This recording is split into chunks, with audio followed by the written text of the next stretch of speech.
اور جب میرے بندے آپ سے میرے بارے میں سوال کریں تو کہہ دیجیے بے شک میں قریب ہوں، میں پکارنے والی کی پکار کا جواب دیتا ہوں جب وہ مجھے پکارے. تو ان کو چاہیے کہ وہ میرا حکم مانیں اور مجھ پر ایمان رکھیں تاکہ وہ ہدایت پائیں. فاستغفروه ثم توبوا إليه إن ربي قريب مجيب. سو اس سے بخشش مانگو پھر اس کی طرف پلٹ آؤ، یقیناً میرا رب قریب ہے، قبول کرنے والا ہے. اللہم لک الحمد لا الہ الا انت وحدک لا شریک لک المنان بدیع السماوات والارض ذی الجلال والاکرام. اے اللہ، ساری تعریف تیرے لیے ہے، تیرے سوا کوئی الہ نہیں، تو اکیلا ہے، تیرا کوئی شریک نہیں، تو بہت نوازنے والا ہے، تو آسمانوں اور زمین کا پیدا کرنے والا ہے، اے جلال اور اکرام والے رب. اللہم صلی علی محمد وعلی آل محمد کما صلیت علی ابراہیم وعلی آل ابراہیم انک حمید مجید. اللہم بارک علی محمد وعلی آل محمد کما بارکت علی ابراہیم وعلی آل ابراہیم انک حمید مجید. آج ہم انشاءاللہ رزق میں کشادگی کی دعائیں پڑھیں گے. اللہ تعالیٰ نے انسان کو پیدا کیا اور پیدا کرنے کے بعد یوں ہی چھوڑ نہیں دیا، بلکہ انسانوں کی ضروریات بھی پوری کی، انہیں رزق عطا کیا، انہیں زندگی بسر کرنے کے اسباب بھی فراہم کیے. سورۃ الروم میں اللہ تعالیٰ فرماتے ہیں اللہ الذی خلقکم ثم رزقکم ثم یمیتکم ثم یحییکم هل من شرکائکم من یفعل من ذلکم من شیء سبحانہ وتعالی عما یشرکون. اللہ وہ ہے جس نے تمہیں پیدا کیا ہے، پھر تمہیں رزق دیا ہے، پھر وہی تمہیں موت دے گا، پھر وہی تمہیں زندہ کرے گا. کیا تمہارے شریکوں میں سے کوئی ہے جو ان کاموں میں سے کچھ بھی کرے، یعنی زندگی دے اور رزق دے یا موت دے؟ وہ پاک ہے اور بہت بلند ہے اس سے جو وہ شریک ٹھہراتے ہیں. تو اللہ سبحانہ تعالی رازق ہے اور اس کی صفت الرزاق بھی ہے، یعنی بہت زیادہ رزق دینے والا. اس نے آسمان و زمین کی تخلیق کے وقت ہی زمین کے اندر معیشت اور رزق کے وہ سارے سامان رکھ دیے تھے جس کی زمین والوں کو ضرورت تھی. یعنی جب اللہ تعالیٰ نے زمین کو پیدا کیا تو صرف اس پلانٹ کو نہیں پیدا کیا بلکہ اس کے اندر اسباب رزق بھی پیدا کر دیے، اور جتنی بھی مخلوقات پیدا کی جو ان گنت ہیں، ہم گن نہیں سکتے. یعنی انسان تو انسانوں کے علاوہ جنات، پھر حیوانات، چرند پرند درندے، چیونٹیاں، کیڑے مکوڑے، سمندر کی مخلوقات جو ان گنت ہیں، جن کی صرف اقسام ہی ان گنت ہے. تو صرف ان کو پیدا نہیں کیا بلکہ ان سب کے رزق کی جو ضروریات تھی وہ بھی زمین کے اندر رکھ دی. اور پھر آپ دیکھیے کب سے یہ زمین بنی ہے اور کب سے اس پر حیوانات موجود ہیں، اور وہ ہر روز کھا رہے ہیں، پی رہے ہیں، اپنی ضروریات پوری کر رہے ہیں. سبحان اللہ. یعنی انسان سوچے، اور اگر انسان اس کو شمار کرنا چاہے، گننا چاہے، تو آپ گن نہیں سکتے، آپ امیجن بھی نہیں کر سکتے کہ ہر روز کتنی مخلوق کیا کچھ نہیں کھا جاتی، اور پھر اگلے روز پھر دن میں صرف ایک بار نہیں، انسان تو حیوانوں سے بھی زیادہ کئی بار کھاتے ہیں. اور اللہ تعالیٰ دے رہا ہے اور دے رہا ہے اور دے رہا ہے، ہزاروں سال سے ہی سلسلہ چل رہا ہے. اور وہ سارے اسباب معیشت زمین کے اندر ہیں. یعنی ایسا نہیں کہ وہ کچھ کھا لیے تو پھر ختم ہو گئے، جیسے آپ اپنی فریج میں سے کچھ نکال لیں تو پھر دوبارہ تو وہ نہیں ملے گا جو آپ نے نکال لیا. لیکن اللہ کی زمین کے اندر جو کچھ ہے وہ آپ نکالتے جا رہے ہیں، اور پھر اللہ تعالیٰ دوبارہ ان میں سے پیدا کرتا چلا جا رہا ہے. نہیں ایک ٹری جو آج ہمیں نظر آتا ہے، معلوم نہیں اس کے پیچھے کتنی ہی چین ہے ٹریز کی کہ جن کا یہ بچہ ہے جو آج ہمیں نظر آ رہا ہے. تو یہ اللہ سبحانہ تعالیٰ ہی کی قدرت ہے اور اس کی طاقت ہے اور اس کی پلاننگ ہے. اسی لیے ہم جب رب کا لفظ استعمال کرتے ہیں تو ہم کیا کہتے ہیں؟ خالق، پیدا اس نے کیا، مالک بھی وہی، مدبر بھی وہی، رازق بھی وہی. یعنی رب کے اندر رازق کا لفظ بھی آتا ہے، یعنی اللہ تعالیٰ کی صفت رزق بھی آتی ہے. اس نے صرف پیدا نہیں کیا، صرف وہ مالک ہی نہیں ان چیزوں کا، بلکہ ان کی پلاننگ بھی کرتا، مدبر ہے. اور پھر اس کے ساتھ ساتھ اس نے ان سب کے رزق کا بھی اہتمام کیا. اور رزق تو ایک چیز ہے، اور بھی تمام ضروریات کا اہتمام کیا ہے. سورۃ ہود میں آتا ہے وَمَا مِن دَابَّةٍ فِي الْأَرْضِ إِلَّا عَلَى اللَّهِ رِزْقُهَا، زمین میں چلنے والا کوئی جاندار ایسا نہیں مگر اس کا رزق اللہ ہی کے ذمہ ہے. وہ پرندوں کو ان کے گھونسلوں میں، درندوں کو ان کی گھات میں، مچھلیوں کو سمندر کی تہہ میں، چیونٹیوں کو ان کے بلوں میں رزق فراہم کر رہا ہے. اور رزق کا مالک بھی صرف وہی ہے.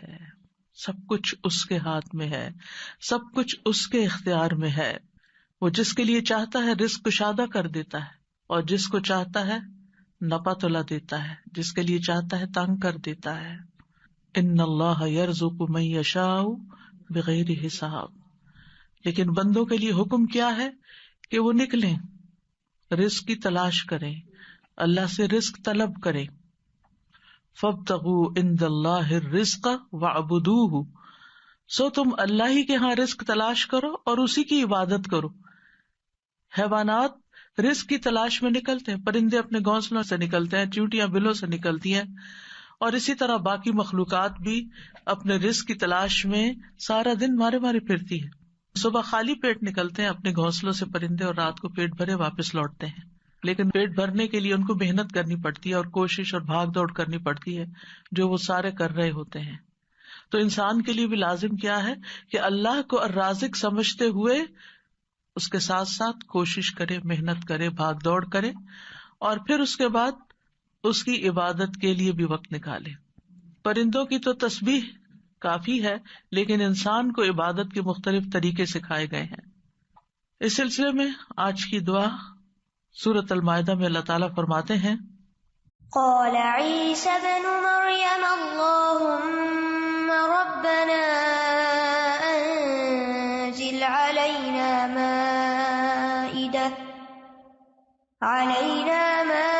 مائدة من السماء تكون لنا عيدا لأولنا وآخرنا وآية منك وارزقنا وأنت خير الرازقين. عیسیٰ ابن مریم نے کہا اے اللہ، اے ہمارے رب، تو ہم پر آسمان سے ایک خوان اتار جو ہمارے پہلوں اور پچھلوں کے لیے عید ہو جائے، اور تیری طرف سے ایک نشانی ہو، اور ہمیں رزق عطا فرما، اور تو سب سے بہترین رازق ہے. اس آیت میں عیسیٰ علیہ السلام کے زمانے میں ایک خاص واقعے کی طرف اشارہ ہے.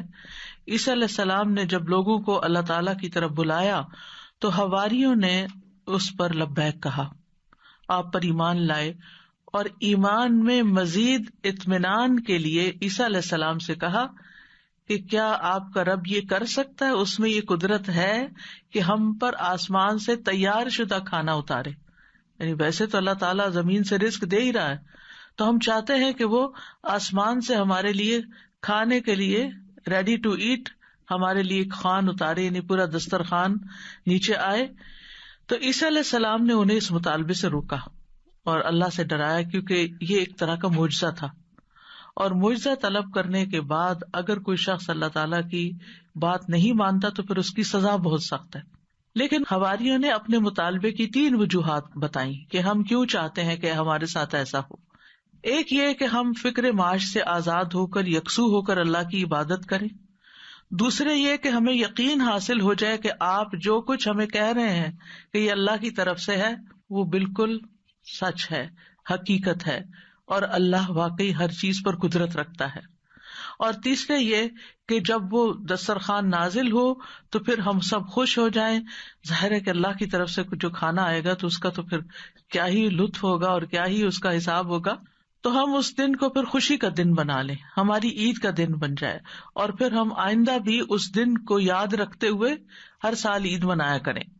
جب ان کا یہ مطالبہ سنا تو عیسیٰ علیہ السلام نے نہایت عاجزی کے ساتھ اللہ رب العزت سے دعا کی، لوگوں کا یہ مطالبہ اللہ تعالیٰ کے سامنے پیش کر دیا، اور اللہ تعالیٰ سے دعا کی کہ لوگوں کو غیب سے رزق عطا فرمائے جو ان کے اگلوں اور پچھلوں کے لیے ایک یادگار خوشی کا دن بن جائے، اور یہ ایسا معجزہ ہو کہ لوگ اپنی آنکھوں سے دیکھ لیں کہ کس طرح آسمان سے اترا، یعنی وہ زمین کے رزق سے پھر مختلف چیز ہو، کیونکہ زمین کا رزق تو سب اپنی آنکھوں سے دیکھتے ہیں، جو کچھ زمین پیدا کرتی ہے اور جو سمندر سے اور مختلف سورسز سے ہمیں رزق حاصل ہوتا ہے، لیکن یہ جو آسمان کا رزق ہے obviously یہ زمین کے رزق سے مختلف ہوگا، تو اس سے ہمارا ایمان بڑھ جائے گا۔ تو عیسیٰ علیہ السلام نے عرض کی قال عیسی ابن مریم اللہم ربنا، آپ دیکھیے دعاؤں میں یا اللہم آتا ہے یا ربنا آتا ہے، یہاں عیسیٰ علیہ السلام نے دونوں صیغے استعمال کیے ہیں، اللہم ربنا یعنی حواریوں کا مطالبہ قبول کر کے اللہ سبحانہ وتعالیٰ سے نہایت عاجزی کے ساتھ دعا کی کہ اے اللہ، اللہم اے اللہ، ربنا جو ہمارا پالنے والا ہے، جو ہمارا رب ہے۔ اور اس سے یہ بھی ظاہر ہوتا ہے کہ عیسیٰ علیہ السلام اپنے آپ کو نہ اللہ سمجھتے تھے، نہ اللہ کا بیٹا، اور نہ ہی رب سمجھتے تھے، بلکہ وہ اللہ سبحانہ وتعالیٰ کو یا اللہ اور یا رب کہہ کے پکار رہے تھے۔ تو اس سے کیا ظاہر ہوتا ہے کہ وہ خود رب نہیں تھے، اور نہ ہی وہ اس کے قائل تھے، اور نہ ہی وہ کسی چیز میں اپنا کوئی اختیار سمجھتے تھے۔ اور پھر یہ بھی دیکھیے کہ حواریوں نے عیسیٰ علیہ السلام سے یہ کیوں کہا کہ آپ دعا کریں؟ اگر وہ انہی کو رب مانتے ہوتے تو انہی سے مانگ لیتے۔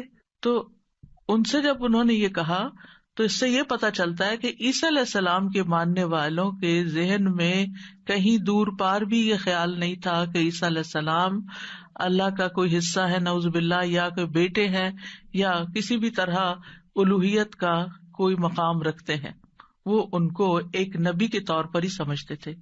تو انہوں نے اللہ سبحانہ وتعالیٰ ہی کی ربوبیت کا اس بات کیا یا اس پر ایمان لائے۔ پھر کہا کہ تکون لنا عیدا لاولنا وآخرنا، عید کا لفظ عاد یعود سے ہے، لوٹ کر آنا، یعنی وہ خوشی جو بار بار آئے، ہر سال پلٹ کر آئے۔ یہ سالانہ بھی ہو سکتی ہے اور ہفتہ وار بھی۔ مسلمانوں کی 2 عیدیں سالانہ ہیں اور 1 ہفتہ وار ہے۔ اس کے علاوہ کوئی اور عید ثابت نہیں ہے، جو ہم نے خود سے بنا لی ہیں عیدیں، وہ قرآن و سنت سے ثابت نہیں ہے۔ تو ہم سالانہ عید تو اچھی طرح مناتے ہیں، لیکن افسوس یہ کہ جمعے کا اہتمام کم سے کم ہوتا جا رہا ہے۔ جمعے کے دن بھی غسل کرنا چاہیے، اچھے صاف ستھرے کپڑے پہننے چاہیے، تیار ہونا چاہیے، اہتمام کرنا چاہیے۔ یعنی جمعے کا دن عام دنوں کی طرح نہیں ہونا چاہیے، یعنی وہ دن ہمارے لیے خاص دن ہے، اسے خاص دن سمجھ کر ہی اس میں سارے کام کریں، چاہے وہ عبادت کے ہوں یا جو دوسرے کام ہوں۔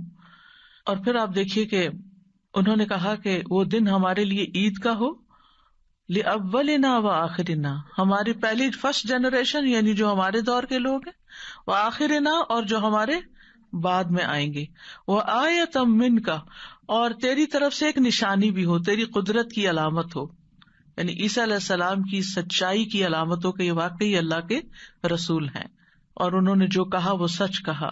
اور پھر وارزقنا وانت خیر الرازقین دعا بھی کی، اور یہ رزق کے حصول کی دعا بھی ہے، یعنی اتنا حصہ اگر انسان پڑھتا ہے، وارزقنا وانت خیر الرازقین، تو ہمیں عطا کر، ہمیں رزق دے، اور تو سب سے بہترین رزق دینے والا ہے۔ اور یہاں پر ہمیں کسی مشقت کے بغیر اپنے پاس سے رزق عطا فرما۔ اب آپ دیکھیے کہ اللہ سبحانہ وتعالی بہترین رازق ہے، یعنی کس اعتبار سے کہ جو اس کی طرف سے رزق آتا ہے وہ اپنی کیفیت کے اعتبار سے اور کمیت کے اعتبار سے بہترین ہوتا ہے، یعنی سب سے افضل ہوتا ہے۔ اور انسانوں نے اس کی جو شکلیں بنا لی ہیں، پروسیس کر لیا اس کو، تو وہ اپنی کیفیت کے اعتبار سے بہترین نہیں رہا، کیونکہ انسانوں کے لیے اس طرح فائدہ مند نہیں۔ آپ نے دیکھا ہوگا کہ جو چیزیں نیچرلی اگتی ہیں، گرو کرتی ہیں، اور جو فریش فوڈ آپ سی سے لیتے ہیں، سی فوڈ ہوتی ہے یا کچھ، یا ہم باقی غذاؤں کے مقابلے میں زیادہ صحت مند غذائیں ہوتی، خیر الرازقین۔ اور اس لیے بھی خیر الرازقین کہا گیا اللہ تعالیٰ کو کہ لوگ اگر اللہ تعالیٰ کی نافرمانی بھی کریں تو بھی وہ ان کو اپنا رزق دیتا ہے، وہ کفر بھی کریں، اس کا انکار بھی کریں، اس سے ناراض بھی ہوں، پھر بھی رزق دیتا ہے. لیکن بندوں میں سے جو کسی کو رزق دیتے ہیں وہ ایسا نہیں کرتے، حتیٰ کہ ماں باپ بھی اگر دیکھتے کہ بچے بات نہیں مانتے تو ان سے کنارہ کش ہو جاتے ہیں. آپ جہاں جاب کرتے ہیں جاب نہیں کریں تو آپ کو کوئی سیلری نہیں دے گا. انسانوں کا معاملہ یہ ہوتا ہے. لیکن اللہ سبحانہ وتعالیٰ آپ عبادت کریں یا نہ، آپ نماز پڑھیں یا نہ، آپ روزہ رکھیں یا نہ، وہ آپ کو کھانے کو دیتا رہے گا.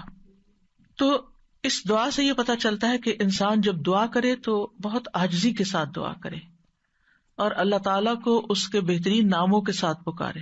اللہم ربنا، یہ دونوں نام اکٹھے بھی کر سکتے ہیں، اور اس کے علاوہ بھی یا رزاق، یا فتاح. اور پھر یہ کہ انتہائی عاجزی اور انکساری رویے میں بھی ہونی چاہیے کہ اللہ ہم محتاج ہیں، تو دینے والا ہے. اور پھر اللہ تعالیٰ سے بہترین رزق مانگنا چاہیے، یعنی تو بہترین رزق دینے والا. اللہ تعالیٰ کی صفت کو بیان کیا جا رہا ہے، یعنی ہمیں بھی ایک طرح سے انڈائریکٹلی کیا کہا جا رہا ہے کہ ہمیں بھی بہترین رزق عطا فرما. رزق کیا چیز ہے، یعنی رزق کا اطلاق کس کس چیز پر ہوتا ہے؟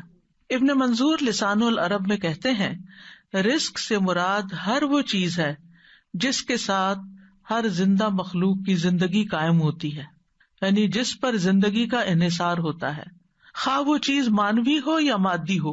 مانوی سے مراد یعنی جس کو ہم چھو نہیں سکتے، جس کو ہم جانتے ہیں، سمجھتے ہیں، محسوس کرتے ہیں، یعنی انٹینجیبل جس کو آپ کہہ سکتے ہیں. تو رزق دونوں طرح ہوتا ہے، ٹینجیبل بھی اور انٹینجیبل بھی. اسی طرح بعض نے یہ کہا کہ ہر نعمت ہی ایک طرح سے رزق ہے، یعنی جتنی بھی نعمتیں ہمیں ملی ہیں وہ ساری رزق ہیں. یعنی صرف مال ہی رزق نہیں ہے بلکہ رزق کا ایک وسیع دروازہ ہے. ہر وہ چیز جو اللہ تعالی بندوں پر نعمتوں کی صورت میں انعام فرماتا ہے، جیسے مال، اولاد، ہسبینڈ، اہل و عیال، ماں باپ، پھر اسی طرح صحت، محبت، قبولیت، یہ ساری چیزیں رزق کہلاتی ہیں. اور یہ اللہ تعالیٰ کی طرف سے تقدیر میں مقرر کر دی گئی ہیں. یعنی اللہ تعالیٰ نے ہر بندے کا رزق مقرر کر رکھا ہے کہ اس کو کتنا دینا ہے. تو انسان کے لیے پھر کیا لازم ہے کہ اللہ جب دے تو پھر انسان شکر ادا کرے. جیسے اوپر میں نے ذکر کیا کہ حصی اور مانوی دونوں اعتبار سے جو نعمتیں ہمیں ملی ہیں وہ رزق ہیں، تو محبت بھی ایک رزق ہے. حضرت عائشہ کہتی ہیں میں نے نبی صلی اللہ علیہ وسلم کی ازواج میں سے کسی پر رشک نہیں کیا سوائے خدیجہ رضی اللہ عنہا کے، اور میں نے حضرت خدیجہ کو نہیں دیکھا، یعنی ان کو زمانہ نہیں پایا. وہ فرماتی ہے کہ رسول اللہ صلی اللہ علیہ وسلم جب بکری ذبح کرتے تو آپ فرماتے کہ اس کا گوشت خدیجہ کی سہیلیوں کو بھیج دو. وہ کہتی ہے کہ ایک دن میں غصے میں آ گئی. میں نے کہا آپ ہر وقت خدیجہ خدیجہ کرتے ہیں اور اس کی سہیلیوں تک کا خیال رکھتے ہیں.